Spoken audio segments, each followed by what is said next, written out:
Today I am going to explain you about Latin square design problem. So the table below gives the yield of rice in kilos observed in the field experiment carried out in 4x4 Latin square design. So always remember the 4x4 values, 4x4 Latin square, it is every time equal. Rows and columns are equal. So this is the given data. It may be regular data. For A it is 12, C equal to 19, it may be somewhere like this, not every time equal. Not every time irregular. Okay, analyze the design using LST. So first of all, we have to set null hypothesis. In Latin square design, we have to calculate rows, columns as well as treatments. For everything we have to set null hypothesis. So here for rows we are assuming alpha, h alpha equal to alpha 1, alpha 2, alpha 3, alpha 4 equal to 0. For columns h beta, beta 1 equal to beta 2 equal to beta 3 equal to beta 4 equal to 0. For treatments ht from t1 equal to t2 equal to t3 equal to t4 equal to 0. That means all rows, columns and treatment effects are same respectively. So here we have to do calculation part.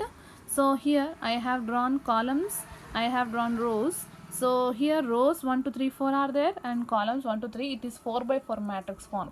So here as it is the question, whatever it is given, I have entered the data like this. So here I have calculated row totals, that is known as Ri, and columns total, that is known as Cj. That means I am not disturbing any data, I am not rearranging anything.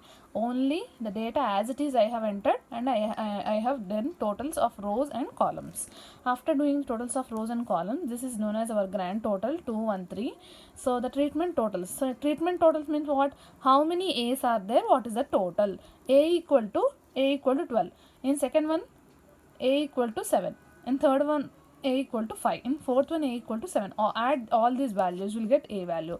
Similarly, add B values, you will get B value, C value and D values. Here grand total G equal to 213. Raw sum of squares. So here I, J, K, 3 elements are there, rows, columns and treatments. So each and every observation in the table, square and add, you will get raw sum of squares. After getting raw sum of squares, we are calculating correction factor g square by n. So g square by n, we got this value. After that, total sum of squares, we have a formula, raw sum of squares minus correction factor with n minus 1 degrees of freedom. Use that values, enter the data and find out. So sum of squares due to rows, we have a formula. SSR is equal to 1 by m summation Ri square minus correction factor with m minus 1 degrees of freedom. So SSR is equal to 60.19 with 3 degrees of freedom. So here this value we have already calculated, divided by 1 by m. M means what? How many rows and how many columns are there? How many treatments are there? 4 rows, 4 columns and 4 treatments. Similarly, in that way we are going to calculate.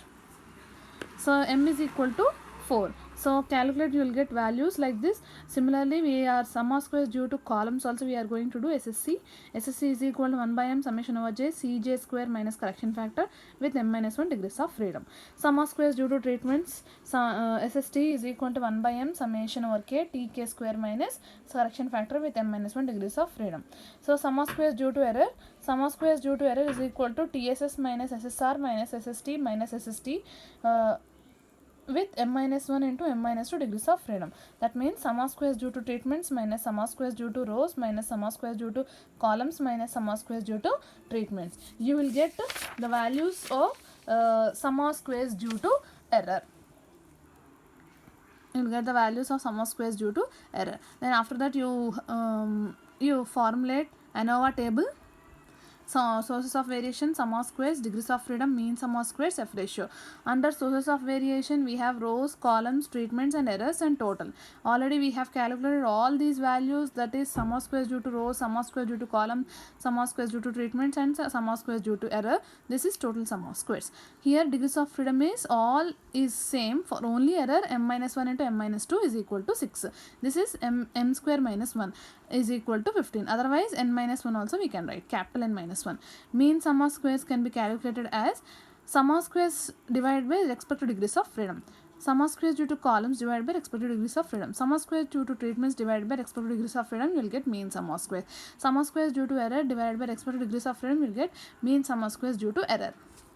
So this F ratio can be calculated as, so three F values are there, F for rows, F for columns, and F for treatments. F for rows is given as mean sum of squares due to rows divided by mean sum of squares due to error.